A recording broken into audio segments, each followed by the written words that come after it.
Good evening అందరికీ JCM తరపున శుభాకాంక్షలు. మరి మాట్లాడుతున్నది భీమా నిశాంత్. రోజు వాయిస్లో వింటున్నారు. ఒక్కసారైనా వీడియోలో మాట్లాడి మీ అందరికీ ముఖపరిచయం కావాలని ఈ వీడియో చేస్తున్నాను. సో నా తరపు నుంచి అందరికీ శుభాభినందనాలు. మాట్లాడుతున్నది BVP Nishant. Salute for everyone. ఇక మీకు ఒక మహాకార్యాన్ని చేతపట్టిన విషయం మీకు అందరికీ తెలిసిందే. సో ఈ దేశానికి, ఈ దేశ భూమిపుత్రులైనటువంటి స్వదేశీ సమాజానికి ఒక స్వంత జమనిధి, ఒక సొంత బ్యాంకు, ఒక సొంత కార్యాచరణ ప్రారంభమైంది ఈ దేశంలో. మీరు అందరూ అనుకోవచ్చు, మరి ఈ దేశ ప్రజలకి ఇది ఒక బ్యాంకేనా, ఇంకేమైనా బ్యాంకులు లేవా అని అంటే ఉన్నాయి. ఈ దేశ ప్రజల డబ్బుతో ఏర్పడిన బ్యాంకులు, ఫారిన్ కంట్రీస్తో అసోసియేట్ అయినటువంటి లింక్డ్ అఫిలియేషన్ బ్యాంకులు, నాన్ ఫైనాన్షియల్ బ్యాంకింగ్ కార్పొరేషన్ బ్యాంకులు, ఇండిపెండెంట్ సోర్స్ ఉన్న బ్యాంక్స్ చాలా ఉన్నాయి. గత 50 ఏళ్ళుగా వాటి అభివృద్ధి అవి చేస్తున్నాయి. అవి కూడా రిజర్వ్ బ్యాంక్ గైడ్లైన్స్ ప్రకారమే ఏర్పడినాయి. కానీ కామన్ మ్యాన్కి ఉపయోగపడే బ్యాంకులుగా మారలేకపోయాయి. కాబట్టి ఇప్పుడు మనం బ్యాంకింగ్ వ్యవస్థ గురించి మనం మాట్లాడుకోవడం లేదు, కేవలం జేసీఎం బ్యాంక్ గురించి మాత్రమే మాట్లాడుతున్నాం. సో మనకి జేసీఎం బ్యాంక్ తరపున అవర్ రియల్ ఫండర్స్ ఎన్ఆర్ఐస్ వారి ఆశీర్వాదం, మరి ఆంధ్రప్రదేశ్ మరియు తెలంగాణ, తమిళనాడు, కర్ణాటక, మహారాష్ట్ర, మనకి 5 రాష్ట్రాలకి అనుమతి ఇవ్వగలిగారు. Jairaj common man multipurpose Nidhi limited అనేటువంటి ఎన్బిఎఫ్సి బ్యాంకు రేపు దేశవ్యాప్తంగా విస్తరించబోతుంది. ఈ శుభార్త మీ అందరికీ చెప్పడానికి గర్వంగా ఫీల్ అవుతున్నాను. మనకి ఈ బ్యాంకులో స్వతంత్రత ఉంది, ఎవరిని అడుక్కోవాల్సిన అవసరం లేదు. పైగా ఈ బ్యాంకు ప్రతినిధులు ఆర్థిక రక్షణ నిమిత్తం ఈ దేశ మూలవాసుల యొక్క మేధోవర్గం యొక్క సహకారం తీసుకుంటున్నారు. అంటే ఈ బ్యాంకు శాశ్వతంగా నిలబడి ఉంటుంది అని చెప్పడానికి ఇది ఒక నిదర్శనం. మరి ఈ దేశ ప్రజల్లో ఆర్థిక సామర్థ్యం కలిగిన వాళ్ళందరికీ కూడా కోటాను కోట్లు ఇవ్వడానికి చాలా బ్యాంకులు ఉన్నాయి. పెద్ద పెద్ద టవర్లు కడతారు, పెద్ద పెద్ద కారు కంపెనీలకు, లేదంటే ఇంకా గట్టిగా మాట్లాడితే కార్పొరేట్ కంపెనీస్కు వందల వేల కోట్లు ఇచ్చి మల్టీ టర్నోవర్ చేసుకునే బ్యాంకులు ఉన్నాయి. మన దేశం యొక్క జీడిపిని చాలా బాగా అభివృద్ధి చేస్తున్నాయి. ఎంతవరకు అంటే కేవలం 13% ప్రజలకి ప్రజా ప్రయోజనాలకు ఉపయోగపడే విధంగా ఆర్థికవేత్తల యొక్క సానుకూల బ్యాంకులుగా అభివృద్ధి చెందినాయి. చాలా సంతోషం. ఈ దేశంలో 13%కైనా సేవ చేస్తున్నాయి. కానీ ఇంకా 87 నుంచి 90% ప్రజలు ఈనాటి ఆర్థిక వ్యవస్థలుగా నిర్మితమైన బ్యాంకుల యొక్క సహకారం అందుకునే పరిస్థితుల్లో లేరు. కారణం, ఏ బ్యాంకులో లోన్ తీసుకోవాలన్నా కోట్లాది రూపాయల ఆస్తులు తాకట్టు పెట్టాలి, సివిల్ రిపోర్ట్స్ కావాలి, ఇంకా మాట్లాడితే చాలా చాలా చాలా చాలా ఇబ్బందికరమైనటువంటి విషయాలు, రూల్స్ అండ్ రెగ్యులేషన్స్ అడ్డొస్తాయి. కాబట్టి కామన్ మ్యాన్కి there is no bank in India. మనం బ్యాంక్ అకౌంట్లు ఓపెన్ చేసుకోవచ్చు, మనం డబ్బులు దాచుకోవచ్చు.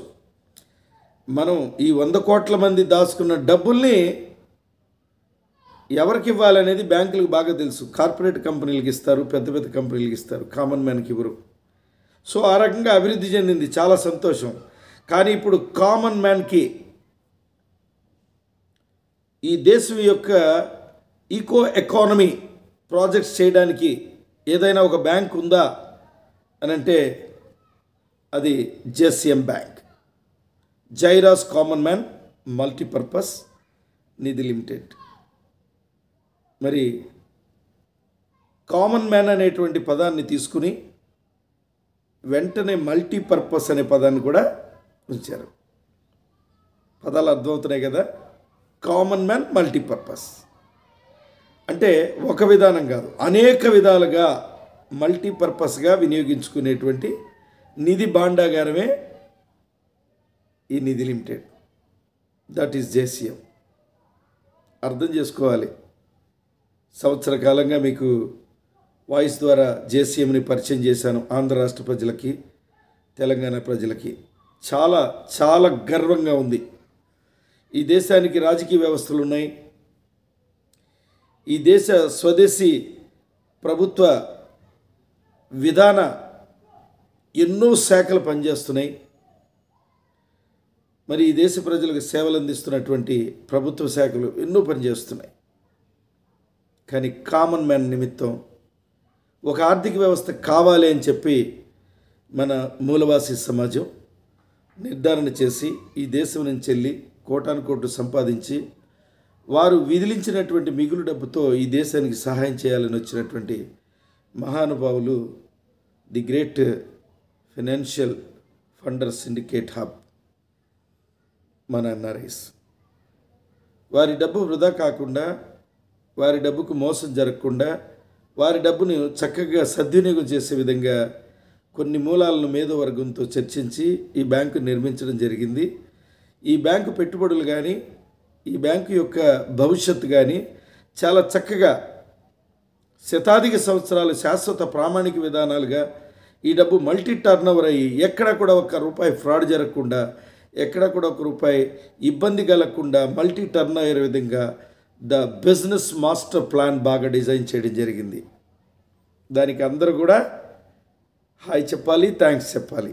ఎందుకంటే మీ ముందుకు రాబోతుంది త్వరలో. ఆంధ్రప్రదేశ్ నేటి ఆర్థిక పరిస్థితి మీకు తెలుసు. ఈరోజున ఇండస్ట్రీలు పెట్టే పరిస్థితి లేదు. ప్రభుత్వ స్కీములు వినియోగించుకునే దమ్ము మన సమాజానికి లేదు. కాబట్టి there is no more industrial and professional development. Financial resource లేదు కదా, ఇంకెక్కడ డెవలప్ అవుతాయి. కాబట్టి మొట్టమొదట ఆంధ్రప్రదేశ్ని ఎన్నుకున్నాం. మేధావర్గం అంతా financial resource syndicate people, intellectual people, bankers and trust people, ఈ 4 వర్గాలు కూడా కలిసి ఎన్నుకున్నది Andhra Pradesh.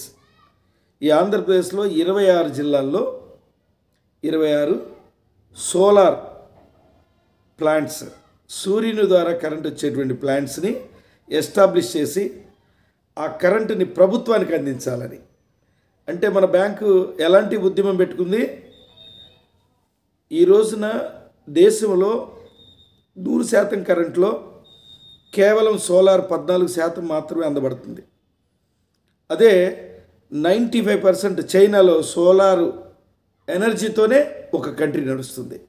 This is the different. అంటే 75% ఇంకా సోలార్ ఎనర్జీ ఇండియాలో డెవలప్ కావాల్సి ఉంది. వనరులు లేవా? ఉన్నాయి. స్కీములు లేవా? ఉన్నాయి. కానీ ఎందుకు ప్రాజెక్టులు ఎస్టాబ్లిష్ కావట్లేదు? అదొక విచిత్రం. దాన్ని అధిగమించి మన బ్యాంకు ద్వారా సోలార్ ప్రాజెక్టులు ఎస్టాబ్లిష్ చేయడానికి మన బ్యాంకు ప్రతి జిల్లాకు కూడా 100 కోట్లు నిడివి లేదా 100 కోట్లు పైన సాధికారత సాధిస్తే మరో 100 కోట్లు, ఆ విధంగా చక్కగా ఫండ్స్ కేటాయింపు చేసి సోలార్ ప్రాజెక్ట్ చేయడం మూలంగా ప్రభుత్వానికి సహకరించినట్టు అవుతుంది. కరెంటు తక్కువ ధరలో ప్రజలకు అందించినట్టు అవుతుంది. కానీ అనునిత్యం ప్రతి క్షణం దినదిన ఆదాయం కలిగి ఉంటుంది. కాబట్టి ఈ ప్రాజెక్టులో 25 సంవత్సరాల వరకు ఈ ప్రాజెక్టు లీగల్ అసైన్మెంట్స్ ఉంటాయి. ప్రతి జిల్లాకి ఒక ప్రాజెక్ట్ ఎస్టాబ్లిష్మెంటు 100 కోట్లు. మరి మన సిండికేట్ ఇన్వెస్టర్స్ ఏమడుగుతున్నారంటే, గత 20 ఏళ్ళుగా మేము చాలా నిధులు ఇచ్చాం, కానీ ₹1 కూడా తిరిగి రాలేదు. చాలా కంపెనీలకు, చాలా ట్రస్టులు కూడా పెట్టాం. వాళ్ళు కూడా సరైన పద్ధతిలో ఇలాంటి ప్రాజెక్టులు చేయలేక నిర్వీర్యం చెందడం జరిగింది. మరి తర్వాత నేటి సమాజంలో ఇప్పుడున్నటువంటి పరిస్థితుల్లో మనం ఏ రకంగా చేయగలం అనే దాని మీద ఒక ప్రశ్నావళి మన మూలవాసి సిద్ధాంతకర్తలకు ఒక ఛాలెంజ్ విసిరారు. దానికి సమాధానం చెప్పింది మన మీద వర్గం. అదే JCM 24 ఛాంబర్ సిస్టమ్. ఇప్పుడు మనకి 4 పార్ట్లుగా మనం చర్చించుకోవాలి. మనకి నిధులు ఇవ్వడానికి పెద్దలు రెడీగా ఉన్నారు. మరి వీళ్ళు ఇచ్చిన నిధులు దాచుకోవడానికి ఒక బ్యాంకుని నిర్మాణం చేసుకున్నాం. నిర్మాణం చేసుకున్నటువంటి బ్యాంకులో డబ్బు వృధా కాకుండా, దుర్వినియోగం జరగకుండా ఎవరికి ఇవ్వాలి ఎవరికి ఇవ్వకూడదని ఒక నిబద్ధతను ఏర్పాటు చేసుకున్నాం. ఈ బ్యాంకు ద్వారా ప్రాజెక్టులు జరగాలి, కానీ రెగ్యులర్ NBFC బ్యాంకులు కానీ నేషనల్ బ్యాంకులు కానీ ఇచ్చినటువంటి ఫైనాన్సింగ్ సిస్టమ్ కానీ, రియల్ ఎస్టేట్ ఫైనాన్సింగ్ సిస్టమ్ కానీ, ఫ్యాక్టరీ ఫైనాన్సింగ్ సిస్టమ్ కానీ, కార్పొరేట్ కంపెనీ ఫైనాన్సింగ్ సిస్టమ్ కానీ ఇచ్చే పరిస్థితిలో ఈ బ్యాంక్ లేదు. ఇవ్వగలదు కానీ ఇవ్వదు. కారణం, ఈ బ్యాంక్ పెట్టుకున్నటువంటి అద్భుతమైన ప్రాజెక్ట్స్ ఎక్కువ ఎకానమీ ప్రాజెక్ట్స్. ఆ ప్రాజెక్ట్స్ని ఇక్కడ ట్రస్ట్కి, 3వ స్థానంలో ఉన్నటువంటి ట్రస్ట్కి బాధ్యతలు అప్పచెప్పి, మరి ఫండర్స్ ద్వారా వచ్చిన ఫండ్ త్రూ RBI గైడ్లైన్స్ ద్వారా బ్యాంకులు ఫ్లోట్ అవుతుంది. బ్యాంకుకు ఇచ్చిన రిజల్యూషన్స్, ట్రస్ట్ ఇచ్చిన రిజల్యూషన్స్ ప్రకారం బ్యాంకు నుంచి డబ్బు ఖర్చు పెట్టి ట్రస్ట్కి ట్రస్ట్ నిర్వహిస్తుంది. ఈ ట్రస్ట్కి ప్రాజెక్టులు చేసి పెట్టడానికి మనకి ఇక్కడ 24 ఛాంబర్ అవసరమైందనమాట. This is the 4th angle system, 4 dimensions, 4th pillar system. So ధనం వెచ్చించడానికి ఆర్థికవేత్తలు సిద్ధంగా ఉన్నారు. Bank legality, national and international funding bank తయారై ఉంది. దాన్ని ఆర్థిక పునాదులను క్రమబద్ధీకరణ చేయడానికి ట్రస్ట్ ప్రోగ్రెస్ చేయడం జరిగింది. వీళ్ళందరికీ కూడా సక్రమైన పద్ధతిలో ప్రాజెక్టులు చేసి పెట్టడానికి this is JCM 4th pillar 24 chamber నిర్మాణం చేయడం జరిగింది. కాబట్టి ఈ 4th పిల్లరు కేవలం ఈ యొక్క ప్రాజెక్ట్ సక్సెస్ కావాల్సిన టెక్నికల్ లేదా సైంటిఫిక్ లేదా ఫైనాన్షియల్ లేదా ఇంకేదైనా మ్యాన్ పవర్, ఇలాంటి విషయాలన్నీ కూడా ఈ యొక్క 4th పిల్లరు వర్క్ చేసి సమకూర్చి ఈ ప్రాజెక్ట్ని నిర్విఘ్నంగా విజయం సాధించేందుకు గట్టి ప్రయత్నంలో ఉంది. అందుకు ఈ రోజున JCM 24 ఛాంబర్స్ అని ప్రతి జిల్లాకి 24 మంది ఆర్థిక మేధావుల్ని, ఆశాజీవులని, బుద్ధిజీవులని, కార్పొరేట్ వ్యవస్థలాగా కుల్లబొడిచే వ్యక్తులు కాకుండా సమతా మమతలు పాటించి ఈ ప్రాజెక్ట్ని దిగ్విజయం సాధించేటువంటి వ్యక్తుల్ని 24 మందిని జిల్లాకు సెలెక్ట్ చేసి వారికి 100 కోట్ల ప్రాజెక్ట్ని హారతిపళ్ళంలో పెట్టి అక్షయ పాత్రలు పెట్టి ఇవ్వడం జరుగుతూ ఉంది. జాగ్రత్తగా ప్రాజెక్ట్ చేసుకోండి.